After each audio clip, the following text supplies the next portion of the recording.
सोलापूर जिल्हा श्रमिक पत्रकार संघाच्या वतीनं पहिल्यांदाच पत्रकार संघाच्या ऑफिसमध्ये येणं झालं। आल्यानंतर आपण सगळ्यांनी मनोभावे माझं स्वागत केलं। आपल्या सगळ्यांना मनापासून धन्यवाद। खास करून पालकमंत्री म्हणून 18 महिन्याचा कालखंड आता पूर्ण झालेला आहे। 19वा महिना आता चालू आहे आणि पहिल्या दिवसापासून आजपर्यंत सोलापूर जिल्ह्याचा पालकमंत्री म्हणून सोलापूर शहराच्या व जिल्ह्याच्या जनतेच्या ज्या अपेक्षा होत्या त्या अपेक्षेप्रमाणे काम करण्याचा मी प्रयत्न केला। सोलापूर जिल्ह्यातले शेतकऱ्यांचे प्रश्न असतील, युवकांचे प्रश्न असतील, विविध समाजाचे प्रश्न असतील, खास करून सोलापूर शहरातल्या विकासाचे अनेक प्रश्नाचा विषय असेल। मग त्यामध्ये पहिल्या दिवशी मी आलो त्या दिवशी विचारलेले 4 प्रश्न मला आजही आठवतात। दुहेरी पाईपलाईनचं काय होणार, विमानसेवेचं काय होणार, त्यानंतर उड्डाणपुलाचं काय होणार आणि त्यानंतर सोलापूर शहरातल्या बाकीच्या अन्य प्रश्नासंदर्भातही आपण सगळ्यांनी सातत्यानं शहराच्या विकासाच्या प्रश्नासंदर्भात आपली भूमिका कायम प्रकर्षानं प्रश्न रूपानं माझ्यासमोर आपण मांडली। आणि मला आनंद याचा आहे की जे सोलापूर शहराचे जिल्ह्याचे गेल्या अनेक वर्षांचे प्रलंबित असणारे प्रश्न, त्या प्रश्नांना वाचा फोडता आली, काही प्रश्नांना न्याय देता आला, काही प्रश्न आता सुटलेले आहेत, काही सुटण्याच्या मार्गावर आहेत। खास करून सोलापूर शहरातला B2चा प्रश्न आपल्या सगळ्यांना माहिती आहे। जवळजवळ 10,000 कुटुंबाचा जो प्रश्न होता तोही प्रश्न आता आदरणीय देवेंद्र कोठे असतील आणि आमच्या सगळ्या सहकाऱ्यांच्या प्रयत्नातनं तोही प्रश्न मार्गी लागलेला आहे। माननीय मुख्यमंत्री महोदयांनी सातत्याने सोलापूर शहराला आणि सोलापूर जिल्ह्याला झुकतं माप देत असताना, इथले सगळे प्रश्न सोडवत असताना, अक्कलकोट आपण बघितलं असेल तर अक्कलकोट स्वामींच्या नगरीचा विकास करण्याचा विषय असेल, त्यानंतर तुळजाभवानीचा कॉरिडॉर करण्याचा विषय असेल, आई तुळजाभवानीचा, त्यानंतर आता नव्यानं आम्ही बसवेश्वर स्मारकाची आता जागा निश्चिती झाली। भव्य दिव्य असं बसवेश्वरांचं स्मारक आम्ही बांधतोय, तेही काम आता अंतिम टप्प्यात आहे। आरणमधलं सावताबाबांचं मंदिर आणि तो कॉरिडॉर करण्याचा संकल्प आम्ही केलाय। त्यालाही जवळजवळ 180 कोटीच्या आसपासचा खर्च आम्ही करतोय। आणि यानंतर सगळ्यात महत्वाचं आपण बघितलं असेल की पंढरीच्या वारीची जबाबदारी पालकमंत्री म्हणून, राज्याचा ग्रामविकास खात्याचा मंत्री म्हणून माझ्यावर होती। 2 वर्ष मनोभावे वारकऱ्यांची सेवा करायचा प्रयत्न केला। वारकऱ्यांच्या वारीमध्ये कमीत कमी त्रास होईल, वारकऱ्यांना आनंदाने उत्साहाने वारी करता येईल यासाठी मनापासूनचे प्रयत्न केले। आणि त्यातून जो आनंद आज मिळतो, किंबहुना मी मंत्री झाल्यानंतरच आनंद आणि त्याहीपेक्षा अधिकचा आनंद म्हणून वारकऱ्यांची सेवा करताना वारकऱ्यांचे चेहऱ्यावरचा आनंद बघताना आनंद झालेला मी पाहिला, तो विषय असेल। त्यानंतर माननीय मुख्यमंत्री महोदयाच्या संकल्पनेतील पंढरपूरच्या कॉरिडॉरचा निर्णय असेल, पंढरपूर शहराच्या विकासाचा निर्णय असेल। 4,500 कोटी रुपयाचा कॉरिडॉर आता पंढरपूरमध्ये होतोय। बऱ्यापैकी येणाऱ्या कॅबिनेटमध्ये विस्थापितांच्या पुनर्वसनाच्या पॅकेजची मान्यता आता मिळेल आणि सगळ्यांना सोबत घेऊन या सोलापूर जिल्ह्याचा विकास करण्याचा संकल्प आम्ही केला आणि त्या संकल्पामध्ये आपल्या सगळ्यांची साथ मिळाली।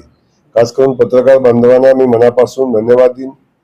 पण सोलापूरच्या जनतेनं, सोलापूरच्या लोकप्रतिनिधींनी, खास करून माझे सगळे आमदार महोदय असतील, माझे सगळे सहकारी बांधव असतील, देवेंद्र असतील, सचिन जे असतील किंवा अन्य सगळेच आमदार, समाधान दादापासून सगळे आमदार, या सगळ्यांनी ताकदीनं माझ्या पाठीशी उभं राहण्याचा प्रयत्न केला. मला प्रत्येक कामामध्ये साथ द्यायचा प्रयत्न केला. मग आमची दोन्ही आमदारांनी तुम्ही पुन्हा म्हणाल की त्या दोघांचं नाव का घेतलं नाही असा विषय होईल.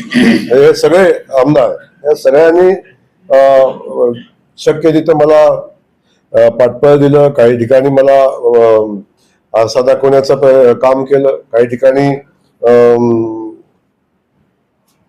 अडचण असेल तिथं मार्गही दाखवायचा प्रयत्न केला. त्यामुळं या सगळ्या सहकाऱ्यांचं, सोलापूर जिल्ह्यातल्या जनतेचं, की ज्या जनतेनं आम्हाला, मी पालकमंत्री झाल्यानंतर झालेल्या प्रत्येक निवडणुकीमध्ये भारतीय जनता पक्षाला भरभरून यश दिलं.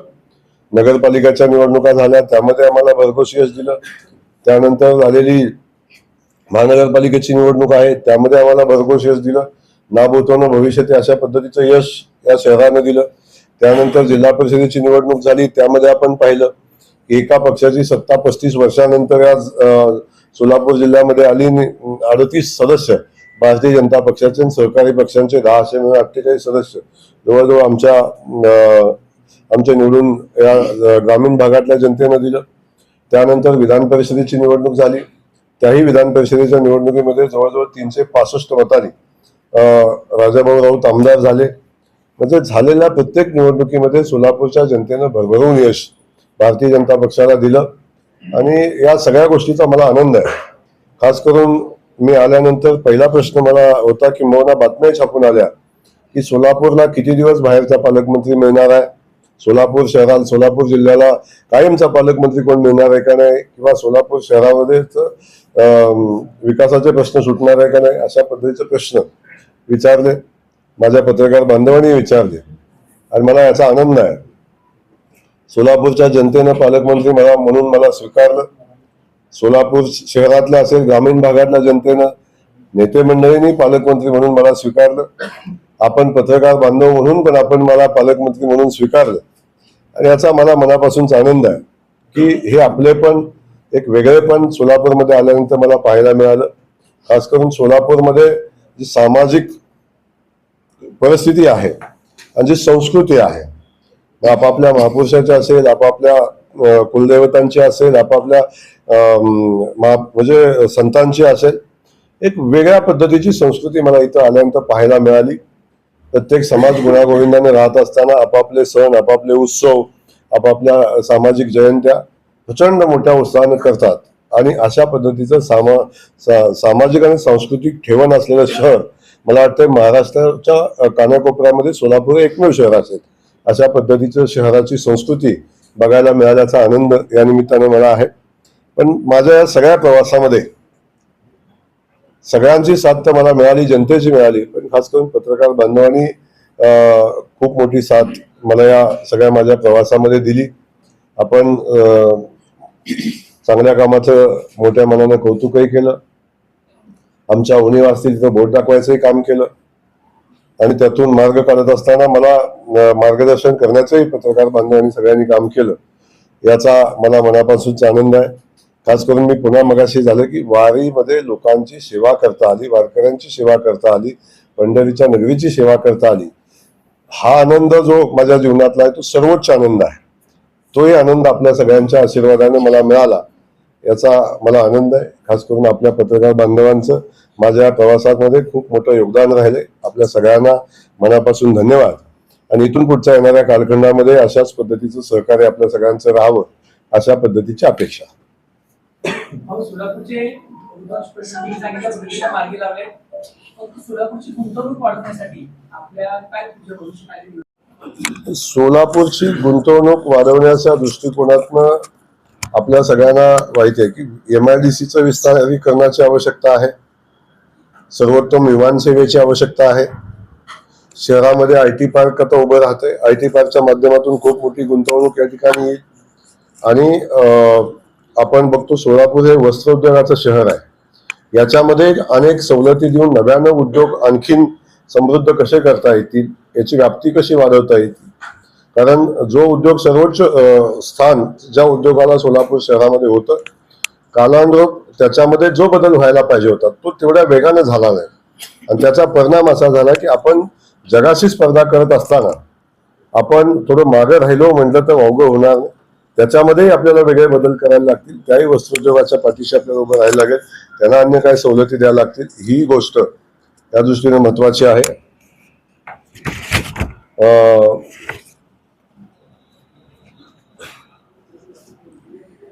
त्यामुळं या सगळ्या बाजूने जेव्हा सोलापूर शहराच्या पायाभूत सुविधा मजबूत होती, सोलापूर शहरामध्ये नवनवीन उद्योग धंदे येतील, तेव्हा खऱ्या अर्थानं गुंतवणूक वाढेल आणि मग युवकांच्या हाताला काम मिळेल आणि शहरही वेगानं प्रगतीकडे जाईल. यंदाच्या आर्थिक वर्षामध्ये प्रधानमंत्री जी आवास योजनेची आहे विक्रमी पद्धतीने आपण केलंय. बाकीच्याच काही थोडंफार पेंडिंग आहे असं वाटतं. सोलापूर जिल्ह्याची नेमकी परिस्थिती काय आणि प्रधानमंत्री आवास योजनेचं कशा पद्धतीने उद्दिष्ट असणार?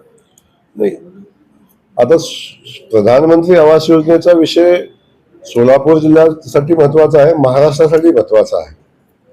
आपण पाहिलं असेल की गेल्या 10 वर्षामध्ये प्रधानमंत्री आवास योजनेतनं केंद्र सरकारनं महाराष्ट्राला 10,26,000 घराचं उद्दिष्ट दिलं होतं 10 वर्षामध्ये. सुदैवानं मी ग्रामविकास खात्याचा मंत्री झालो.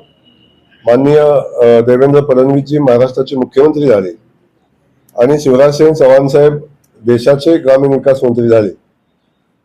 मला सांगायला आनंद होतो की माननीय मुख्यमंत्री मोदयांनी प्रधानमंत्री आवास योजनेची आमचं जे उद्दिष्ट होतं किंवा जे याद्या आजपर्यंतच्या पेंडिंग होत्या त्याची संख्या जवळजवळ 29.5 लाख घरकुलांची होती आणि त्याची मागणी खूप ताकदीनं माननीय मुख्यमंत्री मोदयांनी आदरणीय मोदीजींच्याकडे केली, केंद्रीय मंत्री शिवराजसिंग चव्हाण साहेबांच्याकडे गेली आणि मला सांगायला आनंद होतो 1 वर्षामध्ये आमची जुनी 29.5 लाख घराची यादी एका वर्षामध्ये केंद्र सरकारनं मोदीजींनी मंजूर केली आणि आज आपण बघतो विक्रमी घरं बांधण्याचं काम महाराष्ट्र सरकारच्या माध्यमातून झालं. 50,000 रुपये अतिरिक्त अनुदान महाराष्ट्र सरकारनं घरकुलाला देण्याचा निर्णय घेतला माननीय मुख्यमंत्री मोदयांनी. या देशातला पहिला विषय. पण एका वर्षामध्ये 5.5 लाख घरं बांधली हे देशातलं एकमेव उदाहरण आहे.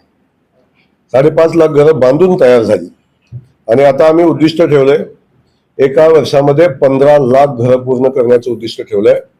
सांगायला पुन्हा आनंद होतो की 5.5 लाख घराचं आम्ही जेव्हा लोकार्पण केलं, जे उद्दिष्ट आम्हाला मुख्यमंत्री मोदयांनी दिलं, पहिल्या महिन्यामध्ये 1,22,000 घरं आम्ही बांधून पूर्ण केली. त्यानंतर म्हणजे आता दुसऱ्या महिन्यामध्ये 1,27,000 घरं बांधून आम्ही पूर्ण केली आणि आता तिसऱ्या महिन्यामध्ये साधारण आम्ही 1,40,000 घराच्या आसपास आम्ही पोहोचतोय. म्हणजे महिन्याला साधारण 1.25 लाख घरं आपण तयार करतोय. 15 लाख घराचंही उद्दिष्ट पूर्ण होईल आणि ज्या लोकांना घर नव्हतं त्या लोकांना घर मिळेल. दुसरा विषय असा की त्यातले जवळजवळ 3.5 लाख लाभार्थी असे होते की ज्यांना स्वतःची जमीन नव्हते घर बांधायला. त्याही सगळ्या लाभार्थ्यांसाठी आम्ही शासकीय जमीन उपलब्ध करून दिली. गायरान असेल, गावठाण असेल किंवा अन्य ज्या ज्या महामंडळाच्या जमिनी असतील त्या जमिनी उपलब्ध करून द्यायचा प्रयत्न केला आणि अगदी जमीन उपलब्ध नाही झाली तर 1 लाख रुपये जमिनीच्या खरेदीसाठी अनुदान देण्याचा निर्णय घेतला. त्याही माध्यमातून लोकांना घरं बांधता आली. याचा मनापासून आनंद आहे. आणि त्यानंतर नव्यानं सर्वे आम्ही हातामध्ये घेतला, कारण 30 लाख घरं मंजूर झाली तरी सुद्धा अनेक लोकांना अजून घरं मिळालेली नाहीत. ही वस्तुस्थिती लक्षात आल्यानंतर नव्यानं सर्वे केला आणि मला सांगायला आनंद होतो की उद्याच्या 15 ऑगस्टच्या ग्रामसभेमध्ये नव्यानं सर्वे झालेल्या घरांच्या मान्यतेची यादी ग्रामसभेमध्ये आपण वाचणार आहे आणि ती साधारण 37 लाख घरांची असेल आणि पहिल्या वर्षी 10 लाख घराचं पुन्हा उद्दिष्ट देण्याचा निर्णय केंद्रीय मंत्र्यांनी आम्हाला घेतलेला आहे. त्यामुळं खूप मोठं काम प्रधानमंत्री आवास योजनेच्या माध्यमातून या राज्यामध्ये होईल. सुरत चेन्नईचं काम थांबलेलं आहे. सुरत चेन्नई एक्सप्रेसचं काम सोलापूर जिल्ह्यात थांबलेलं आहे. त्याचबरोबर बाह्यवळण रस्ता आणि ट्रम्प यार्डच्या काही लोकांना मोबदला मिळालेला नाही. जमिनी हस्तांतरित झालेल्या. नॅशनल हायवे त्याला काहीच हे करत आहे. आता नक्की हा विषय पहिल्यांदाच माझ्याकडे आलेला आहे, आपण आजच मांडलेला आहे. मी नक्की त्याची माहिती घेईन आणि जर जमीन हायवेमध्ये गेले असेल तर मोबदला द्यायला लागेल. त्यासाठी ज्या काही गोष्टी करायला लागतील त्या आपण करू आणि शेतकरी बांधवांना न्याय द्यायचा प्रयत्न करू. मागच्याकडे कलेक्टर या ठिकाणी वार्ताहर एअरपोर्ट बद्दल बोलताना सांगितलं की गोडगी रोडचं जे विमानतळ आहे तिथून आता नव्यानं जर नाईट लाईटिंग करायची असेल किंवा सगळं खर्च असा करायचा तर जवळपास 1100 कोटी रुपये 1400 कोटी रुपये आणि तिथं जर कम्पेअर केलं तर गोदावरी निर्माणचं जवळपास निम्म्यापेक्षा कमी खर्चामध्ये गोदावरीचं 400 कोटीमध्ये होऊ शकतं. तर असा प्रस्ताव देखील त्यांनी पाठवल्याचं सांगितलंय. केंद्राकडे पाठवलंय. त्यांना पाठपुराव्याची गरज आहे. राजकीय पाठपुरावा मिळणं अपेक्षित आहे. तुमच्या जे मनात आहे ते माझ्या ध्यानात आहे. त्यामुळं मी आपल्याला सांगतो, आपण म्हणला ती वस्तुस्थिती खरी आहे. आपलं विद्यमान जे एअरपोर्ट आहे त्या एअरपोर्टचं विस्तारीकरण, त्याचं नाईट लँडिंग, तिथलं अतिक्रमण, कोर्टाच्या अडचणी, हा सगळा विषय पाहिला तर साधारण 800 ते 1000 कोटी रुपये त्याला खर्च आहे, ही वस्तुस्थिती आहे. परंतु ते अतिक्रमण काढल्याशिवाय ते शक्य नाही. त्यामध्ये काही कोर्टाच्या अडचणी आहेत. त्याही संदर्भात आपण कलेक्टर महोदयांना सूचना दिलेल्या आहेत की तातडीनं कोर्टामध्ये सुनावणी व्हावी आणि तो प्रश्न निकाली निघावा. पण त्यानंतर जो विषय येतो की आपला बोरामणी एअरपोर्टचा विषय जो आहे, जो आपण कधी न पाहिलेल्या पक्षामुळे आतापर्यंत थांबलेला आहे. त्यामुळं फॉरेस्ट खात्यानं आता रिपोर्ट तयार केलेला आहे. कारण जेव्हापासून हा विषय समोर आला तेव्हापासून एकदाही तो पक्षी, माळढोक पक्षी एकदाही फॉरेस्ट खात्याला दिसला नाही किंवा त्याची कुठेही नोंद झाली नाही किंवा कुठेही त्याची हालचाल दिसली नाही. त्यामुळं मला वाटतंय फॉरेस्ट वन खातं आता या मानसिकतेपर्यंत आलेलं आहे की इथं त्या पक्षाचं अस्तित्व नाही. अशा वेळी आपल्याला काय त्या संदर्भात करता येते याचाही विचार माननीय मुख्यमंत्री महोदयांनी करण्याचा निर्णय घेतलेला आहे. आणि मुख्यमंत्री महोदय आपलं जसं म्हणताय, जसं राजकीय इच्छाशक्ती आमच्या इथल्या लोकल नेतृत्वाची आहे, तुमच्या पालकमंत्र्याची आहे, आमच्या सगळ्यांच्या वर आमच्या मुख्यमंत्री महोदयांची इच्छाशक्ती आहे. इच्छाशक्तीशिवाय एवढं सगळं घडत नाही. त्यामुळं आपल्याला विचारायला प्रश्न शिल्लक राहत नाही. याला कारण आहे की प्रचंड मोठी इच्छाशक्ती आहे आणि त्या इच्छाशक्तीनं आम्ही काम करायचा प्रयत्न करतोय. आणि दोन्हीचं कंपॅरिझन केलं तर बोरामणीला साधारण 600 कोटी रुपये खर्च येतो आणि इकडे साधारण 1000 कोटी रुपये खर्च येतो. तर अशा वेळी काय करावं याचा निर्णय तातडीने सरकार घेण्याच्या विचारात आहे.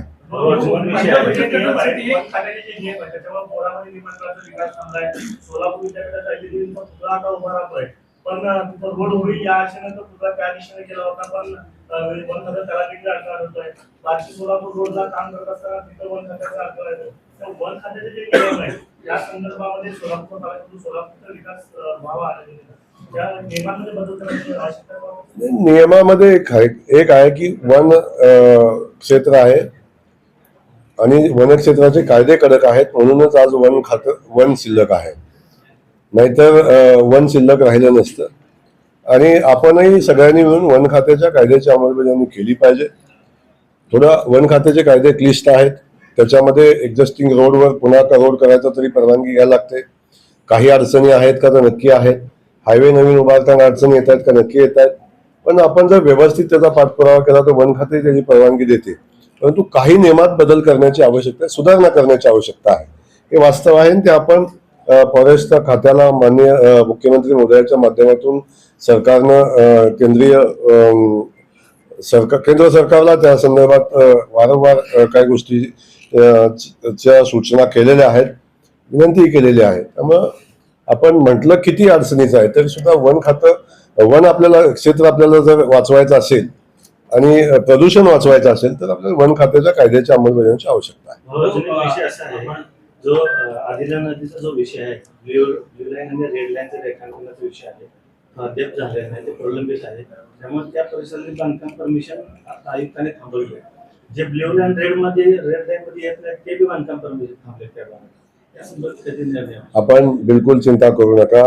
नदी आहे का नाला आहे याचाही निर्णय आम्ही घेऊ आणि या संदर्भात कुठल्याही लोकांना त्रास होणार नाही याची काळजी घेऊ.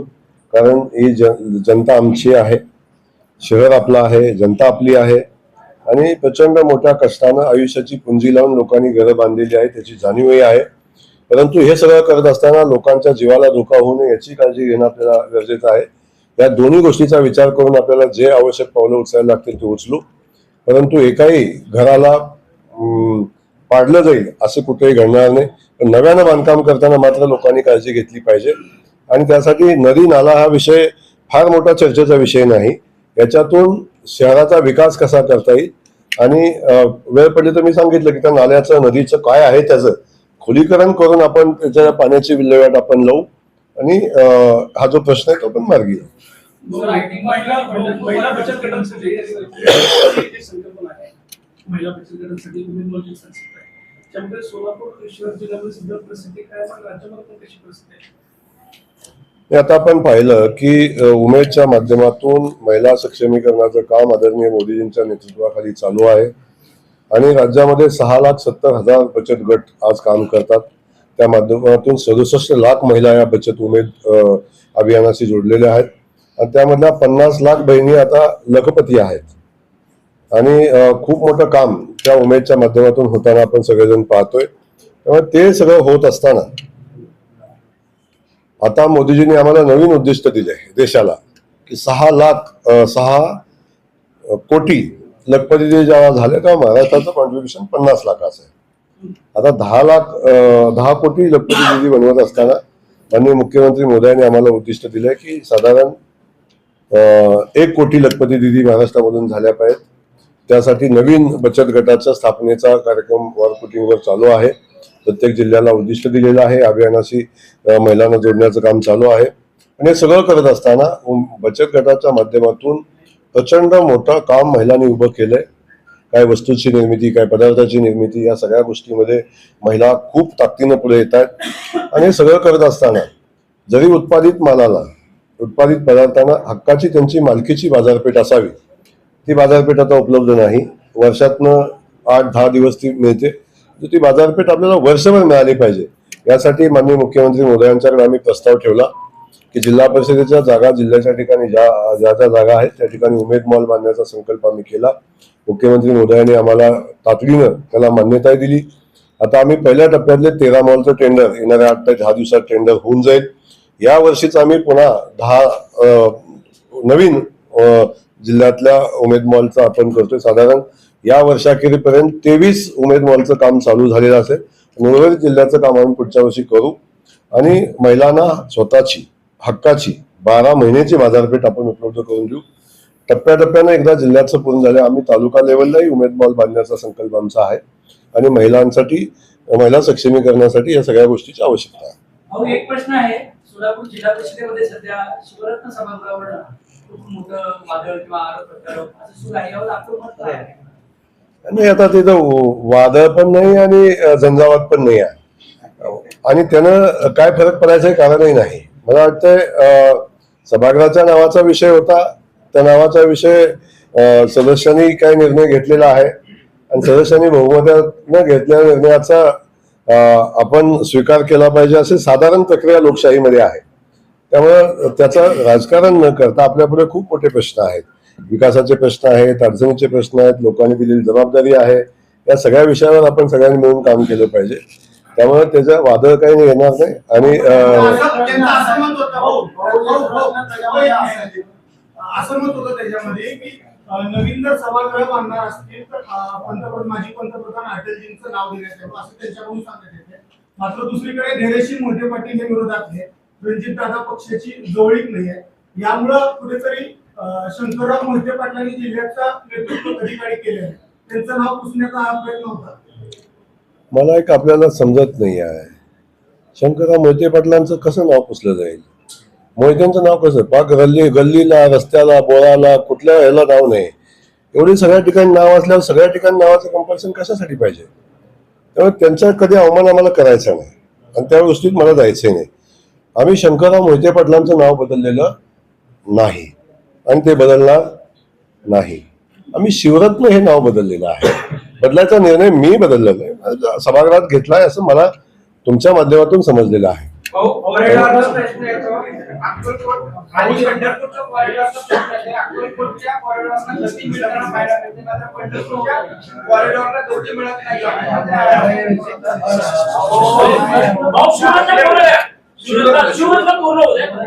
झालं ना पूर्ण?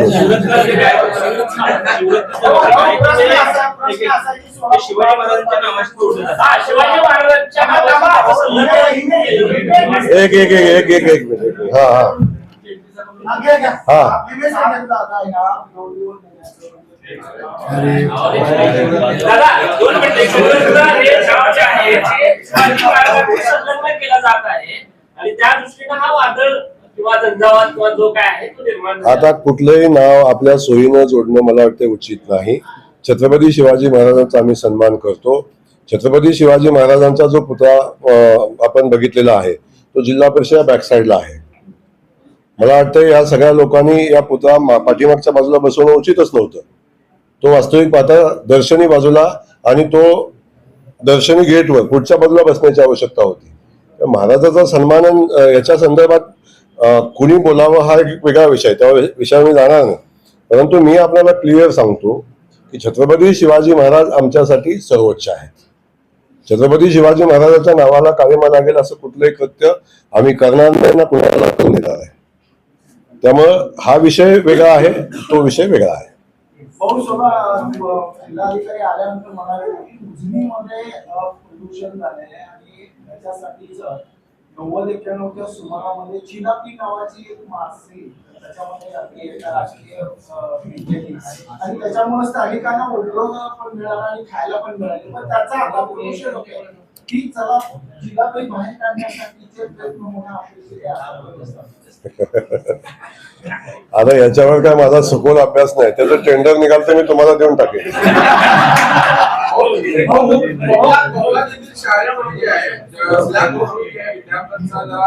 बबलांमध्ये बहुमुखी शाळेचा छत कोसळला आणि जिल्हा परिषदेच्या सीओचा असं उत्तर आहे की त्या ठिकाणी साडीची दोर बांधली आणि त्यानंतर स्लॅब कोसळला. हे उत्तर तर आमच्या बुद्धांकाच्या बाहेर आहे. जरा तुम्ही सांगा.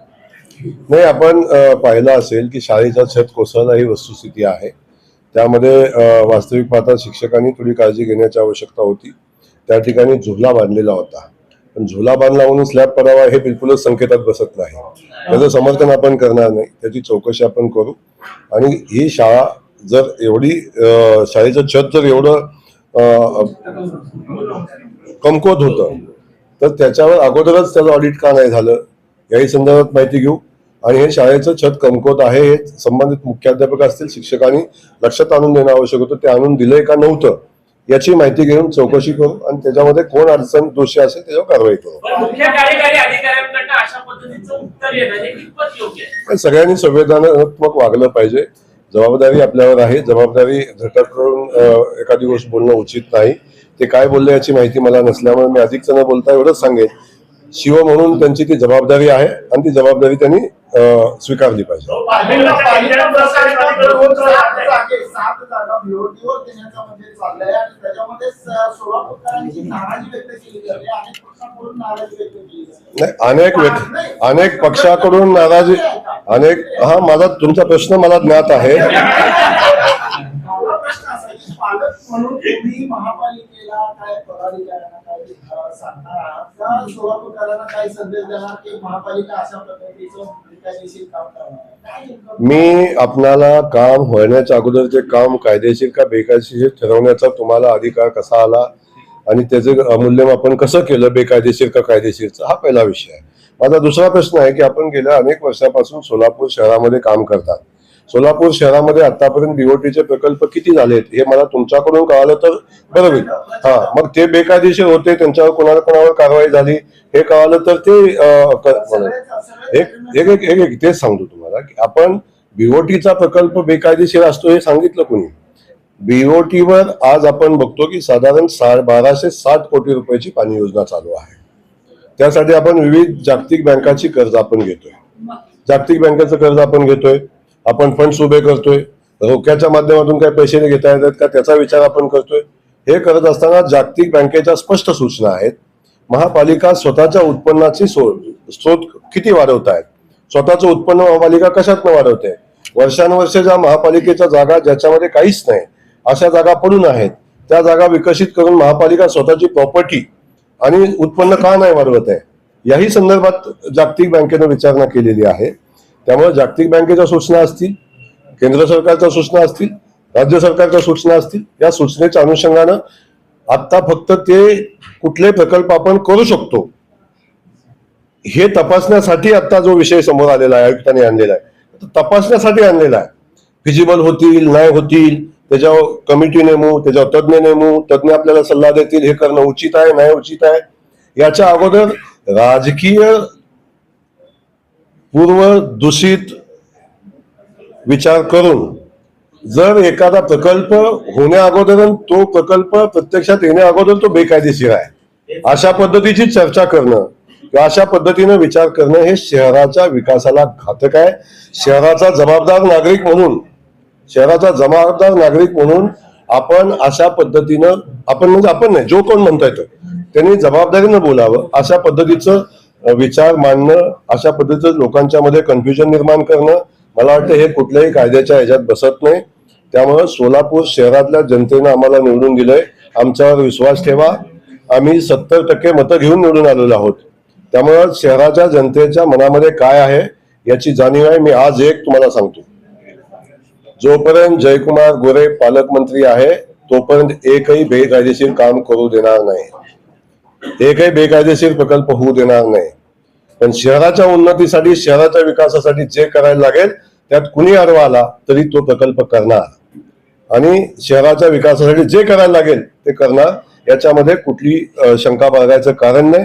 त्यामुळं ज्या महापौरांनी आतापर्यंत त्या प्रकल्पाची कधीच चर्चा केली नाही, बीओटी विषयावर महापौरांनी कधीच प्रस्ताव आणला नाही. तो प्रस्ताव जेव्हा जागतिक बँकेचे अधिकारी आले, तो प्रस्ताव जेव्हा मित्राचे अधिकारी परदेशी साहेब आले, सरकारचे अधिकारी आले, तेव्हा महापालिका एवढा मोठं पाणी योजना करते तेव्हा महापालिका स्वतःचं उत्पन्न कशातून परत देणार आहे, महापालिका स्वतःचं उत्पन्न कशातून वाढवणार आहे, याच्या संदर्भात जेव्हा चर्चा झाली तेव्हा ती चर्चा झालेली आहे. तेव्हा प्रकल्प फिजिबल होतील का नाही होतील आणि इथं काय केलं पाहिजे मोकळ्या जागावर यासाठी निविदा मागवणार आहे, तज्ज्ञ समिती नेमणार आहे, तज्ज्ञ जे सल्ला देतील त्यानुसार करणार आहे. त्यामुळं आपण आपला चष्मा बदलला पाहिजे आणि त्या चष्म्यातून स्पष्ट आणि नीट बघितलं पाहिजे.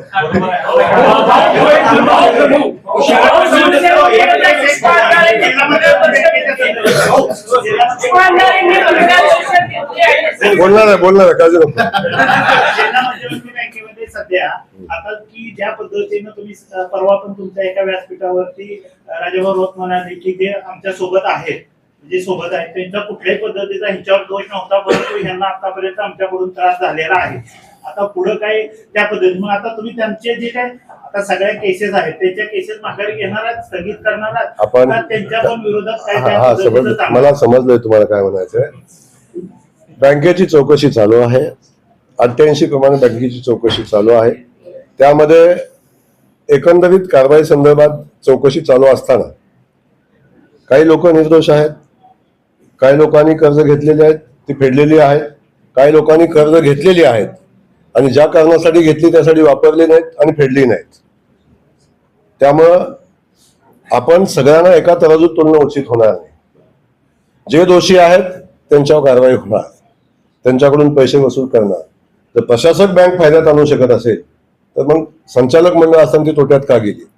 सोलापूर जिल्ह्याचं वैभव असणारी शेतकऱ्यांची बँक, या बँकेकडे बघण्याचा दृष्टिकोन का बदलला याचा विचार आपण केला पाहिजे. त्यामुळं बिलकुल काळजी करू नका.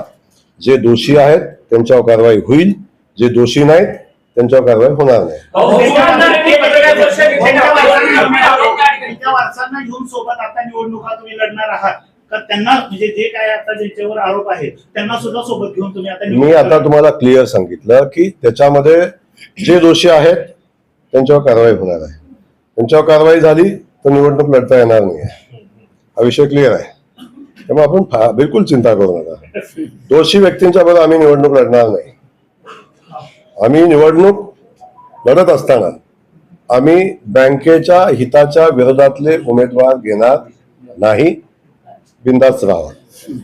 पृथ्वीराज चव्हाण असं म्हणतात की अमित शहा हे नालायक गृहमंत्री आहेत असं पृथ्वीराज चव्हाण म्हणतात. अमित शहा हे नालायक गृहमंत्री आहेत असं पृथ्वीराज चव्हाण म्हणतात. आता पृथ्वीराज चव्हाण साहेबांसारख्या ज्येष्ठ माणसानं काय बोलावं हा त्यांचा विषय आहे. पण तो प्रश्न त्यांचा नाहीये, प्रश्न त्यांच्या वयाचा आहे. आता अशा वयात अशी वक्तव्य होत असतात त्याकडे फार गांभीर्याने बघू नये.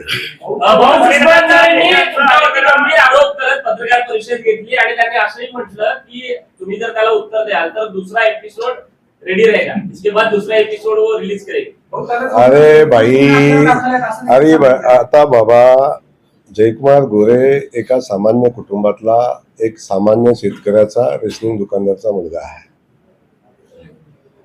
गेल्या 20 वर्षापासून 4 वेळा विधानसभेला निवडून आलेला आहे आणि तो जनतेनं निवडून दिलेला आहे.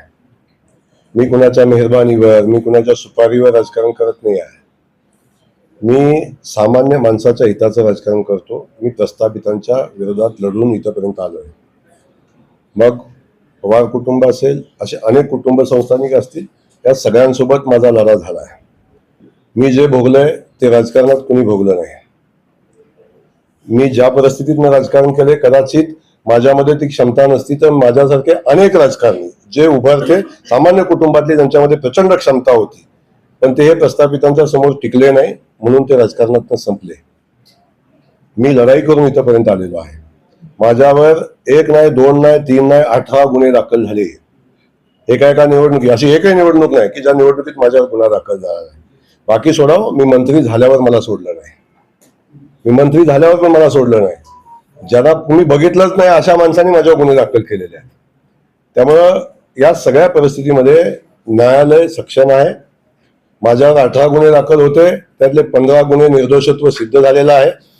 3 गुन्हे माझ्यावर पेंडिंग आहेत, त्याची चौकशी चालू आहे आणि त्याचा निकाल आल्यानंतर जे काय होईल ते स्वीकारेन मी, काळजी नका करू. परंतु या सगळ्या परिस्थितीमध्ये मी आजपर्यंत या सगळ्यांना परिस्थितीला सामोरं गेलेलो आहे. आज आपण बघता अनेक लोकांना जयकुमार गोरे ना सातारा जिल्हा असेल, सांगली जिल्हा असेल, सोलापूर जिल्हा असेल, पुणे जिल्हा असेल, अनेक लोकांना जयकुमार गोरेंची अडचण झालेली आहे. हे आपल्यालाही ज्ञात आहे. पण मला एक सांगायचंय, मी त्या भगिनी आहेत माझ्या, मी त्यांच्या विरोधात कधीच काही बोलणार नाही. परमेश्वराने त्यांना सुबुद्धी द्यावी. त्या पण सामान्य कुटुंबातून आलेल्या आहेत. सामान्य कुटुंबातला माणूस जेव्हा राज्याच्या नेतृत्वामध्ये, राज्यामध्ये आज मंत्री म्हणून काम करतो, तेव्हा किमान हा संघर्ष उभा करत असताना काय यातना भोगलेल्या आहेत किंवा आपल्या एखाद्या वक्तव्याने याच्यावर काय परिणाम होईल याचा विचार मला वाटतं त्या बुद्धिवंत आहेत असं म्हणतात त्या. तेव्हा त्यांनी कधीतरी विचार केला पाहिजे. आणि सगळ्यात महत्वाचं काय आहे, आपलं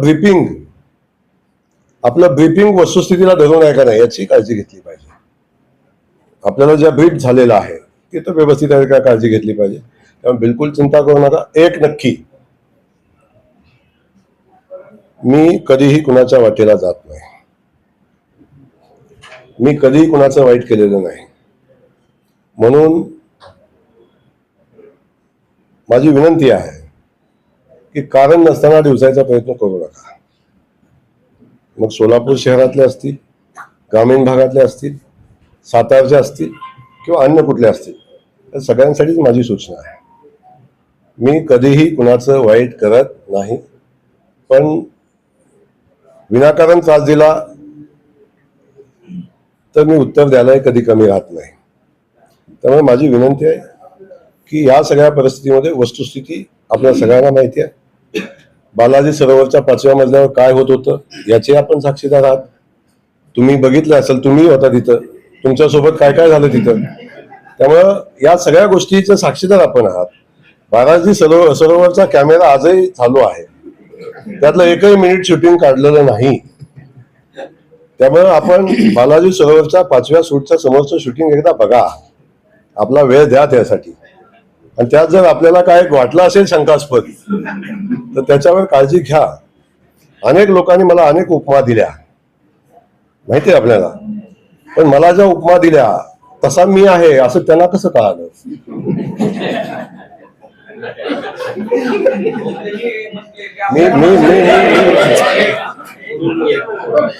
म्हणजे मी असा आहे असं त्यांचं म्हणणं आहे.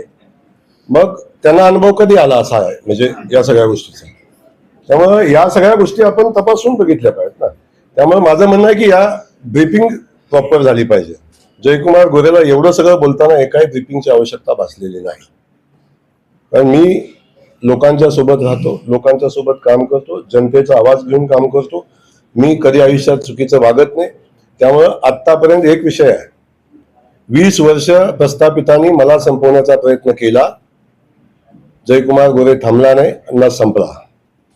देवेंद्रजींच्या सारखं नेतृत्व भारतीय जनता पक्ष आज माझ्या पाठीशी ठामपणे उभा आहे. याला कारण आहे की जयकुमार गोरेनं चुकीचं काही केलेलं नाही. त्यामुळं बारामती दमलेली आहे. आणखीन काय आता जास्ती अधिकचं बोलणार नाही, परंतु एवढा सहज नाही की कोणी मोडून टाकावा. त्यामुळं माझी विनंती आहे, झाकली मूठ 1.25 लाखाची आहे. मी चुकेन तिथं नक्की माझ्यावर तुम्ही बोट दाखवा, मी चुकेन तिथं नक्की सांगा. आता तुम्ही सांगताय की ते रेस्ट हाऊस 10 कोटीचं बांधलं का माझं ऑफिस 10 कोटीचं बांधलं. काहीतरी थोडं तारतम्य बोलण्यात असावं की याचं असावं. पार्ट 1, 2, 3 असे 10 पार्ट मी कधी घेऊन बसलोय. आता कुठला पार्ट काढलाय, पार्टचं मला फरक पडत नाही. बाकी कोण काय म्हणतं याच्या अधिकचं बोलणं मला तर उचित नाही. हो, पण या पद्धतीने तुमच्यावरती खालच्या पातळीवर लोक काही शब्द वापरले ते उच्चारणे शोभणार नाही. पण आजच्या पातळीवर त्या होणं पालकमंत्र्यांबद्दल एखाद्या मनाला वाईट वाटतं का? नाही, एक तुम्हाला सांगतो, मनाला वाईट वाटण्याच्या पुढे गेलेला आहे. कारण असे अनेक प्रसंग आयुष्यभर झेललेले आहेत आणि कुणाच्या वाट्याला नाही आले. मी कुणाशीच तुलना करणार नाही, मी त्यांच्या पासांगालाही परत नाही. छत्रपती शिवाजी महाराज असतील, त्यांचं ते जेव्हा स्वराज्य स्थापन केलं तेव्हा सगळ्यांनी त्याचा सन्मान केलाच नाही. महात्मा फुले होते, त्यांना तर दगड विटा शेण वाळू सगळंच त्यांना खायला लागलं. सावित्रीयांनी चांगलं काम करायचा प्रयत्न केला, त्यांच्यावर कशा पद्धतीचे हल्ले झाले आपण बघितलं. म्हणजे या सगळ्या गोष्टी, डॉक्टर बाबासाहेब आंबेडकरांच्या बाबतीतला विषय असेल तेही तुम्ही सगळे, आपल्या सगळ्यांना इतिहास माहिती आहे. त्यामुळं चांगलं काम करत असताना काही गोष्टी सहन करायची क्षमता तुमच्यामध्ये असायला लागते. त्यामुळं ठीक आहे, अवश्य अशा काही गोष्टीनं वाईट तर वाटतं, वेदना तर होतं. शेवटी मलाही मुलं आहेत, मलाही बायको आहे, मलाही या सगळ्या गोष्टी आहेत. वाईट वाटतं, पण आता या सगळ्यासाठी कुटुंबही तयार आहे, मुलंही तयार आहेत, बायकोही तयार आहे, मी तयार आहे. हो, पण ज्यावेळेस आव्हान विरोधकांचं असतं त्यावेळेस ते स्वीकारता येतं किंवा त्याला लढता येतं. यावेळेस समांतर असं म्हणतात की त्यांना जी माहिती दिलेली आहे ती भाजपच्याच नाराज गटाने दिलेली आहे, भाजपच्याच काही ज्येष्ठ नेत्यांनी दिलेली आहे. मग आव्हान आता आपल्याच नेत्यांचं. हम किसी के रास्ते में जाते नहीं है, जो अपने रास्ते में आता है उसे छोड़ते नहीं. आणि ब्रीफिंग कुठून झालंय याचं ब्रीफिंग मला झालेलं आहे. त्यामुळे आपण काळजी करू नका.